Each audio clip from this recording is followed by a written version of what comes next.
Olá pessoal, bem-vindos a mais um episódio do Crimes. Eu sou a Bruna e esse é um mini episódio, então sou somente eu.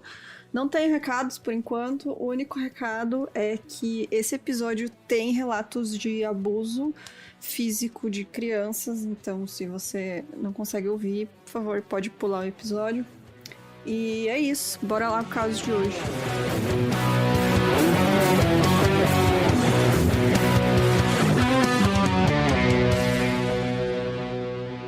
Só para explicar, então, rapidamente, todos os nomes aqui, não se tem nomes reais, né, nessa história, porque eles foram mudados. Então, o nome da menina principal é a Jeannie, que eu vou contar a história dela, e só temos esse nome, tá? Porque ela está até hoje protegida, né? A sua identidade é protegida. Então, da família dela, eu não tenho o nome de ninguém. Então, a Jeannie era a mais nova de 4 filhos e a segunda a sobreviver. Os seus pais moravam em Arcadia, que fica na Califórnia.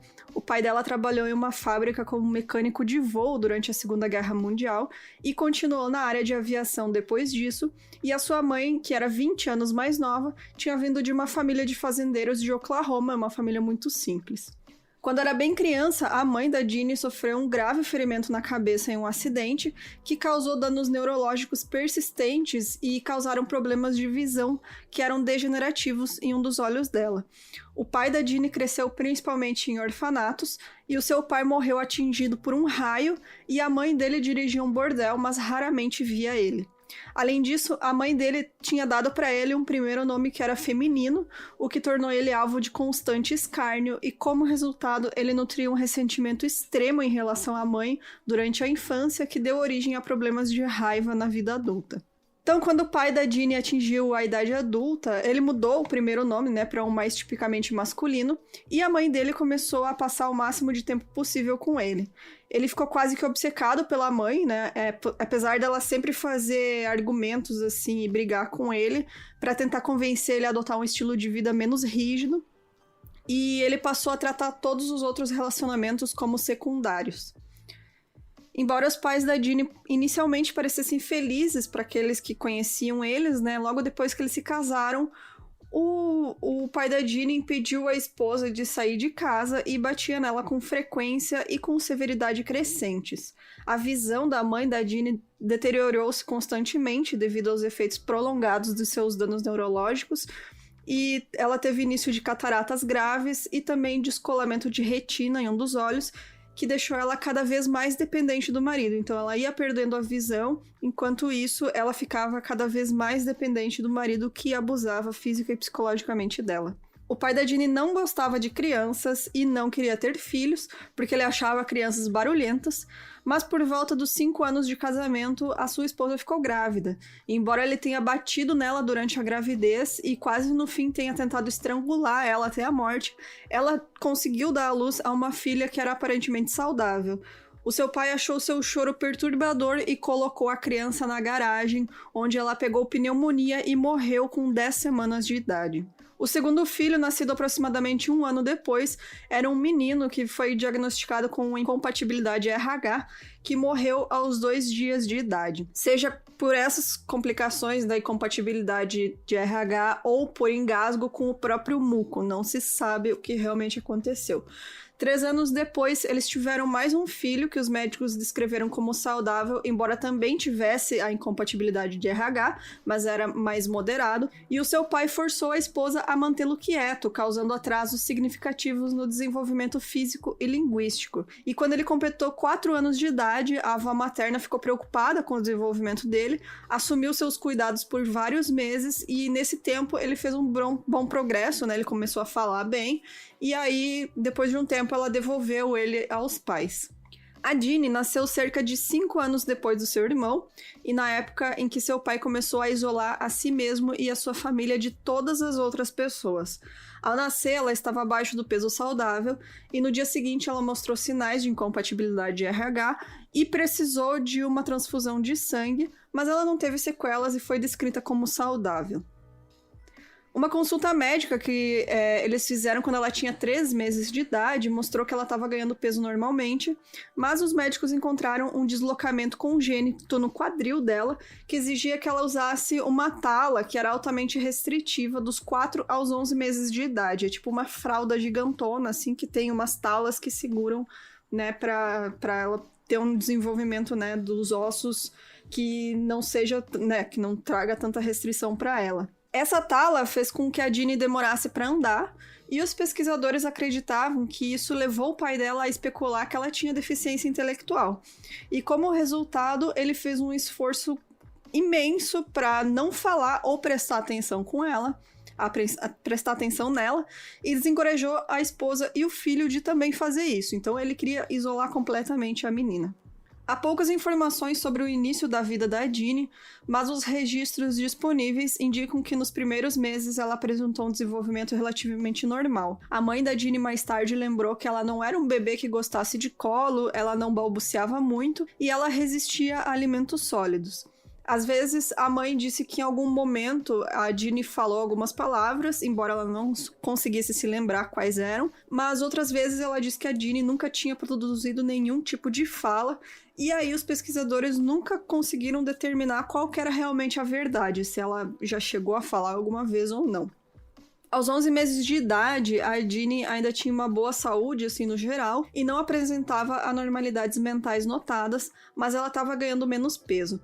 As pessoas que mais tarde estudaram o caso dela acreditam que isso era um sinal de que ela estava começando a sofrer de algum grau de desnutrição. Então, quando a Jeannie tinha 14 meses de vida, ela começou a ter febre e pneumonite, e os pais levaram ela para um pediatra que nunca tinha visto ela antes, e esse pediatra disse que, embora a doença impedisse um diagnóstico definitivo, tinha a possibilidade sim de que ela tinha alguma deficiência intelectual, e isso ampliou ainda mais a certeza do pai dela. Mas lembrando, esse médico nunca tinha visto essa criança antes, não fez exames extensivos, então não tem como saber, mas aquilo foi o suficiente para o pai dela ter certeza de que realmente ela tinha problemas. Então, 6 meses depois, quando a Jeannie tinha 20 meses, a sua avó paterna morreu atropelada em um acidente de trânsito. A morte dela afetou o pai de Jeannie muito além dos níveis normais de luto, e como seu filho estava caminhando com ela, ele responsabilizou. Aumentou ainda mais a sua raiva. Então, quando o motorista do caminhão que foi responsável pelo acidente recebeu apenas uma sentença de prisão preventiva por homicídio culposo e por dirigir embriagado, o pai da Jeannie ficou delirando de raiva. Os cientistas acreditam que esses eventos fizeram ele sentir que a sociedade tinha falhado com ele, e ele ficou convencido de que precisava proteger a sua família do mundo exterior, mas ao fazer isso, ele não teve a consciência de reconhecer que quão destrutivas iam ser as suas ações, né? Como ele acreditava que a Jeannie tinha deficiência intelectual grave, ele pensou que ela precisava dele para protegê-la ainda mais e, portanto, optou por esconder a sua existência o máximo possível. Ele imediatamente largou o emprego e se mudou com a família para a casa de 2 quartos que era da mãe dele, onde ele exigiu que o carro e o quarto da sua falecida mãe fossem deixados completamente intactos, como se fossem santuários para ela, e isolou ainda mais a sua família. Então, após a mudança, o pai da Jeannie confinou cada vez mais a Jeannie no quarto dos fundos da casa, enquanto o resto da família dormia na sala de estar. Durante o dia, por aproximadamente 13 horas, o pai da Jeannie deixava ela amarrada em um pinico com um arnês improvisado que ele obrigou a sua esposa a fazer, e ele foi projetado para funcionar como uma camisa de força, e enquanto ficava nele, a Jeannie usava apenas uma fralda e só conseguia mover as extremidades, né, os pés e as mãos. À noite, ele geralmente amarrava ela em um saco de dormir e colocava ela em um berço com uma cobertura de tela de metal, mantendo seus braços e pernas imobilizados, e os pesquisadores acreditam que ele às vezes deixava ela no pinico durante a noite. Então, os pesquisadores concluíram que se a Jeannie vocalizasse ou fizesse qualquer outro barulho, o pai dela batia nela com uma grande tábua que ele deixava lá no quarto. E para manter ela quieta, ele mostrava os dentes, latia e rosnava para ela como um cachorro e até deixou as unhas crescer para poder arranhar a menina. Se ele suspeitasse que ela estava fazendo algo que ele não gostava, ele fazia esses barulhos do lado de fora da porta e batia nela se acreditasse que ela continuava fazendo. Isso colocou um medo extremamente intenso e persistente de cães e gatos na Jeannie. Então, quando ela foi resgatada depois, ela tinha um medo muito extremo de cães e gatos e demorou muito tempo para os pesquisadores descobrir de onde que vinha esse medo. Ninguém sabe exatamente qual a razão exata para esse comportamento do pai dela, embora pelo menos um cientista tenha especulado que ele pode ter visto... Ele se enxergava como um cão de guarda e estava representando esse papel. E aí, como resultado desse abuso, a Jeannie aprendeu a fazer o mínimo de som possível e a não fazer nenhuma expressão. Ela desenvolveu também uma tendência a se masturbar em contextos socialmente inadequados, o que levou os médicos a considerar seriamente a possibilidade que o pai dela também submeteu ela a abuso sexual ou forçou o irmão a fazer. Embora não tenha nenhuma evidência definitiva disso, mas esse comportamento dela traduz muita coisa. O pai da Jeannie a alimentava o menos possível e se recusava a dar comida sólida para ela. Então, ele alimentava ela apenas com comida de bebê, cereais, às vezes um ovo cozido e líquidos. A hora de alimentar ela era a única oportunidade que ele deixava que a mãe da Jeannie ficasse com ela, mas proibia de alimentá-la, deixava só que ela ficasse por perto ali. A mãe dela contou depois que, às vezes, ela tentava alimentar a Jeannie em outras ocasiões, mas que muitas vezes ela não conseguia. Até porque ela estava perdendo a visão, né? Então, ela não conseguia fazer muita coisa sozinha. O pai da Jeannie tinha uma tolerância extremamente baixa para ruídos, a ponto de se recusar a ter uma televisão ou um rádio em casa. Ele quase nunca permitia que a esposa ou o filho falassem e espancava eles violentamente se fizessem sem permissão, proibindo eles particularmente de falar com ou perto da Jeannie. Qualquer conversa entre eles era, portanto, muito baixa e fora do alcance da Jeannie, o que impediu ela de ouvir qualquer quantidade significativa de linguagem. O pai da Jeannie mantinha o quarto dela extremamente escuro e os únicos estímulos disponíveis eram o berço, a cadeira, as cortinas em cada uma das janelas, 3 móveis e 2 capas de chuva de plástico penduradas na parede. Em raras ocasiões, ele permitia que a Jeannie brincasse com recipientes de plástico para comida, velhos carretéis de linha, guias de TV com muitas das ilustrações cortadas e capas de chuva. E aí, durante esse tempo, o pai da Jeannie quase nunca permitiu que ninguém saísse de casa. Ele permitia apenas que o filho fosse para a escola, né? E quando ele voltava, ele exigia que o menino provasse a sua identidade por vários meios antes de entrar. Então, ele era extremamente neurótico, né? E ele ficava, às vezes, para desencorajar a desobediência, ele frequentemente sentava na sala de estar com uma espingarda no colo. Ele não permitia que ninguém entrasse ou se aproximasse da casa e mantinha sua arma por perto caso alguém viesse. E por isso ninguém na vizinhança sabia sobre o abuso que o pai da Jeannie, né, fez contra a sua família, e eles nem sequer sabiam que eles tinham mais um filho além do menino que eles vinham indo para a escola, né? A mãe da Jeannie era passiva e quase completamente cega durante esse tempo também, e o seu marido continuou a espancá-la e ameaçava matar ela se ela tentasse entrar em contato com seus pais, amigos próximos que moravam nas proximidades ou com a polícia. O pai dela acreditava que ela ia viver somente até os 12 anos, e aí ele vivia falando pra mãe que se ela completasse 12 anos, ele então ia deixar ela embora, assim, com a menina, né? Deixar elas procurar ajuda. Em outubro de 1970, quando a Jeannie tinha aproximadamente 13 anos e 6 meses, então já passou desse prazo que ele tinha falado, os pais dela tiveram uma violenta discussão em que sua mãe ameaçou ir embora se ela não pudesse ligar para os seus próprios pais. O seu marido finalmente cedeu e mais tarde, naquele dia, ela saiu com a Jeannie enquanto ele estava fora de casa e foi para os seus pais, que fica numa cidade de Monterey Park.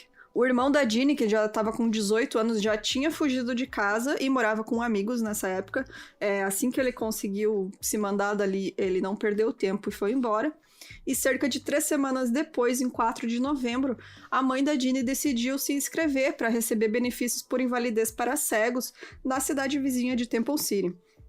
E ela levou a Ginny junto, né? Mas por causa da quase cegueira completa dela, ela acidentalmente entrou no escritório errado e acabou no escritório de serviços sociais, que ficava ao lado do lugar que ela queria ir. A assistente social que cumprimentou elas imediatamente percebeu que tinha alguma coisa errada quando ela viu a Ginny, e ela ficou chocada ao descobrir a verdadeira idade da menina, porque ela estimou que a aparência e comportamento que ela tinha cerca de 6 ou 7 anos e era possivelmente autista, né? E depois que ela e o seu supervisor questionaram a mãe e confirmaram que a Ginny tinha 13 anos, mais de 13 anos, eles imediatamente contataram a polícia. Os pais da Ginny foram presos e a Ginny se tornou protegida pelo tribunal, e devido à sua condição física e estado quase totalmente não socializado, uma ordem judicial foi emitida imediatamente para que a Ginny fosse levada ao Hospital Infantil de Los Angeles. Então, em 20 de novembro, na manhã anterior a uma audiência marcada no tribunal pelas acusações de abuso infantil, o pai da Ginny cometeu suicídio com arma de fogo. Depois disso, as autoridades e a equipe do hospital se concentraram exclusivamente na Ginny e na sua mãe, e a mãe dela disse ao tribunal que as surras do seu marido e sua cegueira quase total a deixaram incapaz de proteger seus filhos. E aí as acusações contra ela foram retiradas, né? Ela recebeu aconselhamento do hospital infantil e também recebeu terapia e acompanhamento, porque afinal ela também era uma vítima de abuso, né? Os exames iniciais da Ginny revelaram de longe ser o caso mais grave de abuso infantil que aquela equipe tinha encontrado, e eles ficaram extremamente pessimistas sobre o prognóstico dela. A Ginny estava extremamente pálida e extremamente desnutrida. Ela media 1,37 m de altura e pesava apenas 27 quilos.